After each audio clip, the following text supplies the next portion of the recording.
G'day and welcome to my first ever video on this channel. This is going to be quite a long video, so I'm giving you warning right now. I wanted to make sure that everyone can kind of keep up with what's going on, learn some basics, and basically get a feel for the beginnings of makeup. Some of you already have stepped into this world, already know most of these brush types, so this is going to be more like a refresher and a quiz, and maybe some little tidbits that you may or may not have known before. So, it seems like it's going to be pretty simple. You look at a brush and you think you know what it's for, but it can be actually really quite complicated when you see all of those different brushes. There's just so many. So I'm going to first break this down into the kinds of brushes that we have, and then the types of brushes underneath those kinds. Seems like it's not going to be a lot of fun, or make a lot of sense, but I promise it's going to be pretty easy. So, on to our types. First, you have natural haired brushes. These are quite amazing for using with powder products. Think eyeshadow, powder brush, contour and highlight powders, setting powders. If you think that it's a powder, you use it with a natural haired brush. They're really quite good because you can disperse the product with little to no fallout, no issues whatsoever. But don't, I repeat, do not use cream or liquid products with these kinds of brushes. It just doesn't go well. Natural hair brushes just do not hold on to liquid and cream products at all. They don't transfer well, and they're really hard to clean out. Because natural bristles actually have a cuticle or follicle, they attract quite a few of those kinds of products. So liquid will get caught in those bristles and then stay in those bristles, and it's just not good. Speaking of cleaning, you want to actually clean these with quite a good quality brush cleaner or a gentle shampoo of any kind. I've heard really good things about Johnson's Baby shampoo, so that's actually advised if you don't want to buy a brush cleaner or don't really have a lot of other options. But I do have a good tip for you. If you want extra soft natural hair brushes, it doesn't matter how they came, condition them a little bit with either a baby's conditioner or a gentle hair conditioner, and then rinse them off afterwards, pillowy soft every single time. Synthetic bristles are up next. These are what you want to use for creams and liquids. Foundation, stick and liquid concealer, cream contour, all the good stuff. These, because they have no cuticles, are so much better for these kinds of products. And because the bristles tend to gravitate towards each other, they make for a far better precision with those products. But I wouldn't even bother using them with powders. They have a really bad time picking up the powder, and so there's a lot of fallout as a result. So even if you have that Urban Decay palette or that Australis contour powder, it'll be absolutely useless because you won't get any of the pigmentation that they're known for. No precision and quite a lot of fallout as a result. These are quite easy to clean though. They're just soap and water really. You can use a bar soap even. Run them under warm water, rub them up with your soap, rinse, dry, good as new. Drying brushes is also quite tricky. Hanging them upside down is honestly your best possible solution because then you know that the brush is going to resume its original shape. But just as good is to have them sitting over the counter so that the bristles are hanging off and the handles remain on the surface.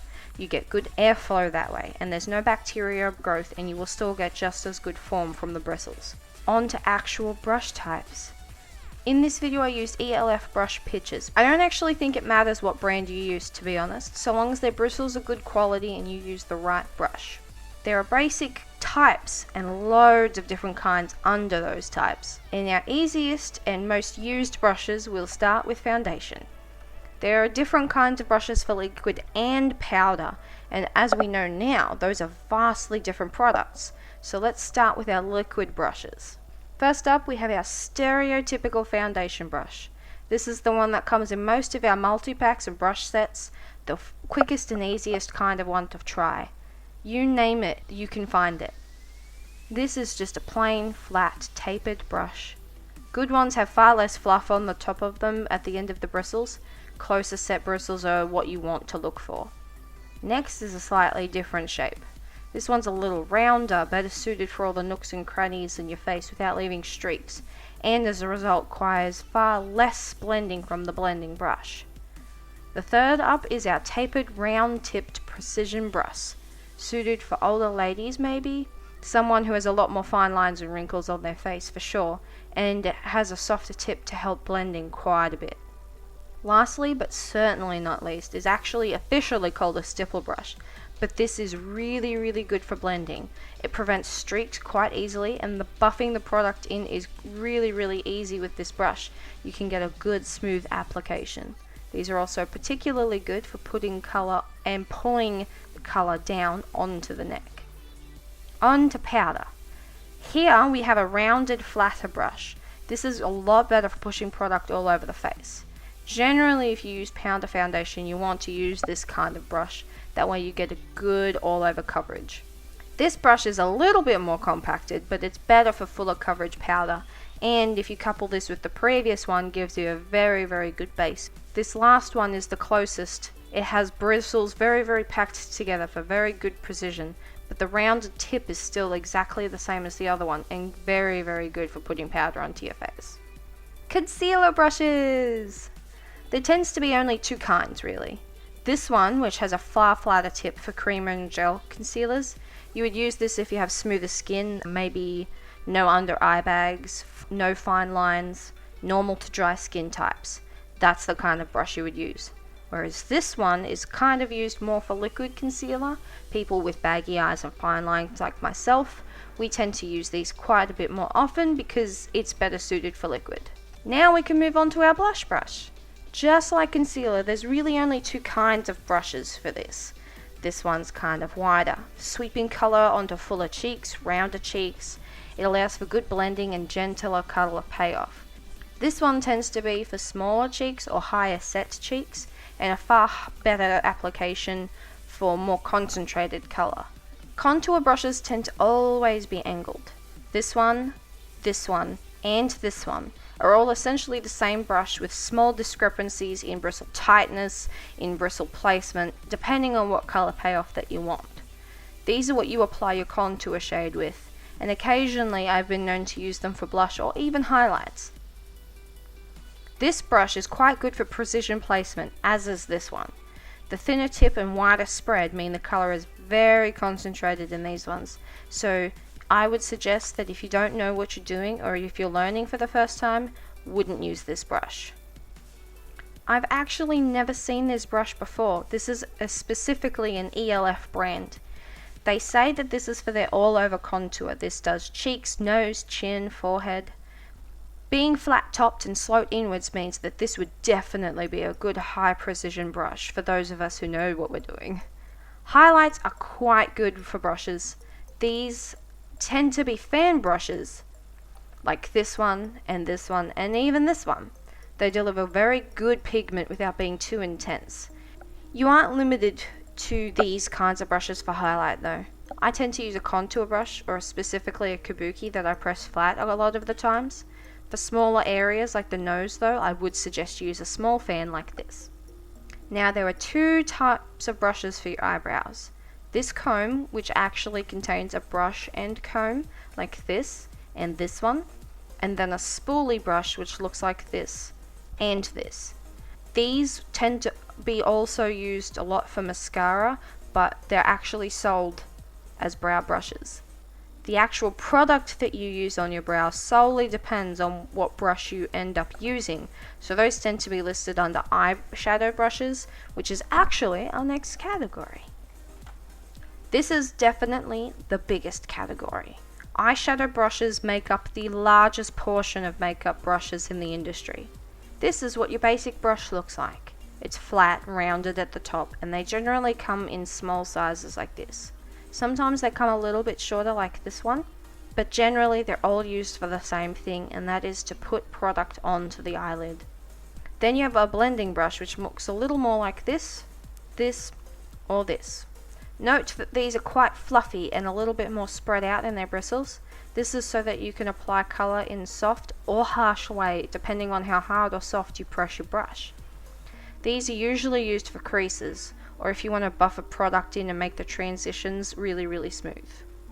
This brush here and this one are quite better for precision, like if you're putting color onto your bottom lash line or concentrating color into your crease or outer V.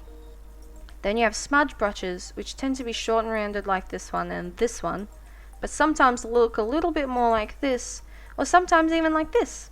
They tend to just be very, very good for taking a color that was used in the precision and smudging them outwards. This brush in particular I use to put color onto my lower eye because it creates quite a lovely soft finish. Brow bone brushes have their own kinds of brush, which kind of almost looks like a small contour brush. They are shaped like this to make sure products can be applied accurately, and sometimes they come a little wider like this one for better blending into the eye. Then you have eyeliner brushes, which come like this, or sometimes like this. They're good for lining your bottoms, your tops, but not really a lot for wings unless you're really good at it. This kind of brush is far better for accuracy and for people who are practiced and otherwise. This one can sometimes come in brush sets, but generally you will find the flat tipped ones. An angled brush like this is generally advertised as an eyeliner brush, but these actually tend to be used as brow powder brushes due to their ability to apply the product precisely and blend it well. This is the brush that I use when I'm doing my eyebrows. Now lips. These tend to come pretty standard looking like this. But this is actually a definition brush, which can be used to apply lipstick, but quite often is used to apply lip liners or to clean up your edges, smooth out your edges, define your edges. When you buy one on its own, it can look a little bit more like this, which are good because they usually come with lids so that you can travel with them. But if you want flatter, more precisioned edges, you want to go for a brush like this. Second last category, guys. This is powder brushes. So these are used for finishing powder, face powder, bronzing the face and neck, brushing away extra powder, blotting mattifying powder, all of that goodness. They come in all shapes and sizes. They're best defined by their rounded open-ended tops. We can take a little bit of product a very long way. Kabuki is our last category. These are typically just small powder brushes, but travel sized. They make really good tools because their bristles morph really well and shape any way that you wish. And sometimes they even come flat and angled already. So that is all of our brushes. I hope this isn't too long to watch and isn't hard to follow along with. At the end of the day, when you're armed with all of the information that I've given, it won't matter too much if you buy Urban Decay, Morphe, ELFs, or just even cheap eBay brushes, because now you know how to utilize these tools to the best of their possible ability. Thank you for watching, everyone. Please hit the thumbs up, and if you want to see my face some more, press the subscribe button. And don't forget to share this with everyone that you know. Good luck, stay beautiful, and I will see you in the next one.